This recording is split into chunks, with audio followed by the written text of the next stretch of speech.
வரையிலான 21 நாட்கள் இந்த விரதம் அனுஷ்டிக்கப்படுகிறது. விநாயகர் சதுர்த்தியை அடுத்து விநாயகர் பெருமானை வழிபடக்கூடிய மிகவும் சிறப்பு வாய்ந்த விரதம் இது.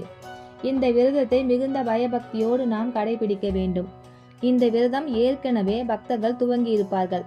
21 நாள் விரதம் இருக்க முடியாதவர்கள், இல்லை தவறவிட்டவர்கள், மார்கழி மாத சுக்லபட்சத்தில் வரும் விநாயகர் சஷ்டி அன்று மட்டுமாவது முறைப்படி விரதம் அனுஷ்டித்து விநாயகர் பெருமானின் அருளை நாம் பெறலாம். இந்த விரதம் இந்த வருடம் 25/12/2025 வியாழக்கிழமை அன்று வருகிறது. இந்த விரதத்தை ஏன் மிகுந்த பயபக்தியோடு கடைபிடிக்க வேண்டும்? ஒருமுறை விக்ரமாதித்தனின் மனைவியான இலக்கண சுந்தரி இந்த விரதத்தை கடைபிடித்தாராம்.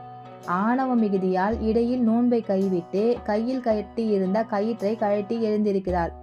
அதன் விளைவாக அவளது கணவன் விக்ரமாதித்தனால் துரத்தப்பட்டு காட்டிலேயே சில காலம் வாழும் நிலைக்கு தள்ளப்பட்டாளாம். அதற்கு